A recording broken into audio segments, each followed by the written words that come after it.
तो आज की कहानी है मोनू ने सब कुछ देख लिया। पापा पापा, मुझे आपका मोबाइल दो ना, मुझे गेम खेलना है। 8 साल की छोटी सी गुड़िया ने अपने पापा सोहन से गेम खेलने के लिए मोबाइल की मांग की। सोहन ने कहा, नहीं बेटा, अभी काम है, मुझे बाद में दूंगा। गुड़िया ने जिद करते हुए कहा, नहीं पापा दो ना, मैं तुरंत गेम खेल कर दे दूंगी। सोहन ने फिर से कहा, नहीं बेटा, मैंने कहा ना मुझे अभी काम है, मैं बाद में दूंगा। रोती हुई गुड़िया अपने माँ के पास गई और कहा, देखो ना माँ, पापा मुझे मोबाइल नहीं दे रहे हैं, वो कुछ काम भी नहीं कर रहे हैं और मुझे दे भी नहीं रहे हैं। गुड़िया की माँ नेहा चिल्लाते हुए बोली, अरे थोड़ी देर के लिए इसे मोबाइल क्यों नहीं दे देते, तब से सिर खा रही है। ये आजकल के बच्चे मोबाइल के कीड़े बनकर रह गए हैं। मोबाइल और कंप्यूटर के बारे में जितना हम माँ बाप को पता नहीं होता, उससे ज़्यादा तो इन बच्चों को पता रहता है। वो हमारे पड़ोसी शर्मा जी है ना, उनका बेटा मोनू की उम्र हमारी बेटी से 1 या 2 साल ही ज़्यादा होगी। उसे जब देखो मोबाइल में ही घुसा रहता है। कितना एडवांस हो गया है उसका बच्चा। मोबाइल तो अलग की बात है, वो लैपटॉप भी चला लेता है। कितना मैच्योर बिहेव करता है वो, लगता है हम किसी बड़े लड़के से बात कर रहे हों। बात विचार में अपने माता पिता की तरह ही स्टाइल मेंटेन करता है। वो छोटा सा बच्चा, उसके माँ बाप भी तो कितने फ्रैंक रहते हैं, सबके साथ साथ बैठकर टीवी देखते हैं, मूवी देखते हैं, सब करते हैं। कितने सारे गेम लाकर रख दिया है और उसके पिता ने उसके लिए। पूरे घर में गेम की सीडी बिखरी पड़ी रहती है। ऊपर से मोनू इतना स्मार्ट है कि वह खुद से ही इंटरनेट से गेम डाउनलोड कर लेता है। उनके बेटे को कभी रोते नहीं देखा। दूसरी तरफ हमारी बेटी को देखो, बात बात पर रोती रहती है, हर समय मोबाइल की लत लगाए रहती है। एक आप हो कि उसे मोबाइल तो देते ही नहीं। सोहन ने कुछ सोचते हुए कहा, वो सब तो ठीक है, उसके गेम खेलने के लिए एक अलग से मोबाइल दे दूंगा, लेकिन इस तरह वो ज़्यादा मोबाइल यूज़ करेगी तो उसके आँख पर बुरा असर हो सकता है। नेहा कुछ नहीं बोली तो सोहन ने कहा, मैं अभी किसी काम से बाहर जा रहा हूँ, लगभग 10 मिनट में आ जाऊंगा, फिर हम लोग सब मिलकर कहीं घूमने चलते हैं। नेहा ने कहा, ठीक है, तब तक मैं उसे तैयार भी कर दूंगी। सोहन भी हाँ में रजामंदी देकर घर से बाहर चला गया। सोहन 11 बजने तक भी वापस नहीं आया। इस बीच नेहा ने उसे फोन लगाने की कोशिश भी की, लेकिन उसका फोन हर समय व्यस्त ही बता रहा था। नेहा को सोहन की चिंता होने लगी कि आखिर क्या बात है जो अभी तक सोहन नहीं आया। लगातार कोशिश के बाद आखिरकार एक बार सोहन का फोन लग ही गया। फोन लगते ही नेहा बोल उठी, क्या हुआ? 10 मिनट का बोल गए, 1 घंटे से ऊपर हो गया, तुम्हारा तो कुछ पता ही नहीं।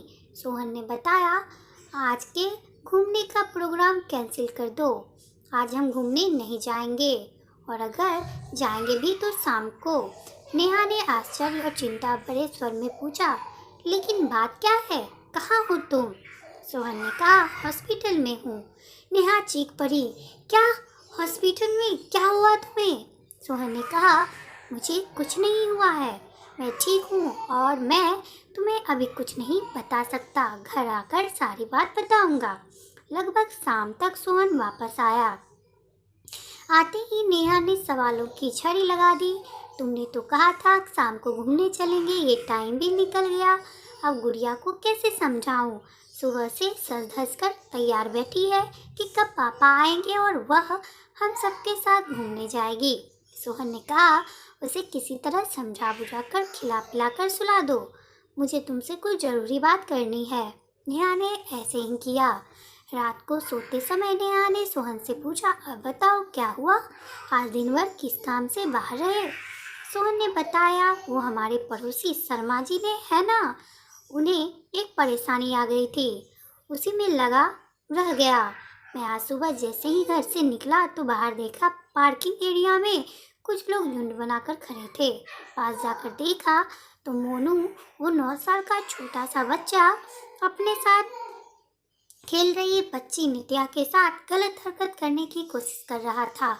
कुछ लोग उसकी अश्लील हरकतों को देख हंस हंस कर बातें कर रहे थे। देखो आजकल के बच्चों को कैसे हैं इनके माँ बाप, जिसके बच्चे ऐसी गंदी हरकत कर रहे हैं। बच्चों को देखते ही समझ में आ जाता है कैसी परवरिश दे रहे हैं उनके माँ बाप। भीड़ जमा देख शर्मा जी भी दौड़े आए तो अपने बेटे को उस अवस्था में देखकर बहुत लज्जित हुए। वहाँ खड़े सभी लोगों ने उसकी बहुत बेइज्जती की। शर्मा जी ने तो गुस्से में आकर अपने बेटे पर हाथ ही उठा दिया था, लेकिन मैंने उन्हें रोक दिया और मोनू को साथ में लेकर शर्मा जी का हाथ पकड़कर अपनी गाड़ी में बैठाकर एक पार्क में ले गया। वहाँ मैंने उनका गुस्सा शांत किया। मैंने उनसे पूछा, क्या मोनू किसी तरह बुरी संगत में है जो इसे गंदी बातें सिखा रहा हो? शर्मा जी ने कहा, नहीं ऐसी कोई बात नहीं है। फिर मैंने कहा, हो ना हो इस बच्चे के मन में कैसे भी इस तरह की भावनाएं घर कर गई हैं। इसे फौरन किसी मनोचिकित्सक के पास लेकर जाना होगा जो इसकी काउंसलिंग कर पता लगा पाएंगे कि इसके मन में ऐसी बातें कहाँ से आई। फिर मैं उन्हें एक मनोचिकित्सक के पास ले गया। काफी देर की काउंसलिंग के बाद उसने बताया, हम सभी बच्चे बिल्डिंग के नीचे पति पत्नी का खेल खेल रहे थे, जैसे मेरी मम्मी पापा खेलते हैं। मेरे पापा दूसरे शहर में काम करते हैं और हर शनिवार को आते हैं और रविवार को शाम को चले जाते हैं।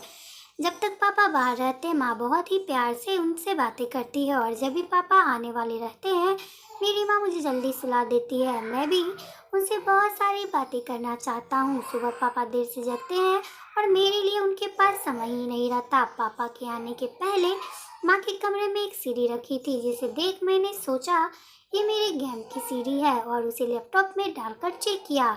तभी माँ अचानक मुझे सुलाने आ गई। मैं भी सोचता था कि पापा के आने से पहले माँ मुझे जल्दी क्यों सुला देती है। फिर मैंने रात को सिर्फ सोने का बहाना किया और पापा के आते ही सब कुछ छुप कर देखा कि माँ उन्हें प्यार से गले लगाती है और उसके बाद वो कैसे खेलते हैं।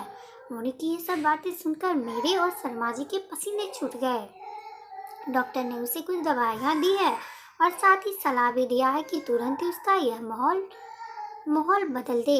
उसके खेल खिलौने फौरन बदल दिए जाएं।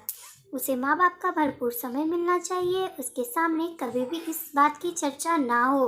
उन्हें फौरन ये जगह छोड़ना होगा ताकि समय के साथ साथ वह इस वाक्य को भी भूल सके। डॉक्टर ने बताया, हम लोग बच्चों को अपने बीच की बाधा समझते और किसी न किसी तरह उसे मोबाइल, लैपटॉप और इंटरनेट मुहैया करा देते हैं, उसे व्यस्त कर देते हैं ताकि हम अपना काम किसी बिना डिस्टरबेंस के कर सकें। आजकल इंटरनेट पर बिना सर्च किए भी कुछ अश्लील तस्वीरें और बातें दिख जाती है जो बच्चों के कोमल मन पर बहुत बुरा असर छोड़ते हैं और आगे चलकर वो हमारे साथ हाथ से बाहर हो जाते हैं। नेहा यह सब सुनकर स्तब्ध रह गई। सोहन ने आगे कहा, जब शर्मा जी के घर आकर मोनू के गेम की सीडी चेक की तो उसमें फटी वीडियो वाली सीडी भी मिली। उसके साथ ही उसके मोबाइल में भी कई गलत साइट्स की हिस्ट्री थी और जानती हो उसने तो बहुत ही अश्लील ड्राइंग भी बनाया हुआ है। ये सब सुनकर नेहा कांप उठी। उसने झट से कहा, सुनो जी, हम अपनी बेटी को अलग से मोबाइल नहीं देंगे और कभी देंगे भी तो अपनी निगरानी में प्रयोग करने को कहेंगे। हम अपनी बेटी के साथ ढेर सारा समय बिताएंगे और हर सही गलत बात के लिए उसका उचित मार्गदर्शन करेंगे। सोहन ने भी सहमति से सिर हिला दिया। दोस्तों, अपने बच्चों के साथ प्यार भरा रिश्ता बनाकर उन्हें सही गलत की शिक्षा देनी चाहिए और सबसे महत्वपूर्ण बात कि उसके साथ ढेर सारा वक्त बिताना चाहिए, क्योंकि माता पिता होना एक बहुत बड़ी जिम्मेदारी होती है और परवरिश कोई खेल की बात नहीं होती। क्या आप इस बात से सहमत है? कमेंट करके हमें ज़रूर बताएं। अगर आपको मेरा ये छोटा सा प्रयास अच्छा लगा तो आप मेरे चैनल को लाइक शेयर और सब्सक्राइब जरूर करें। साथ ही बेल आइकन को प्रेस करें।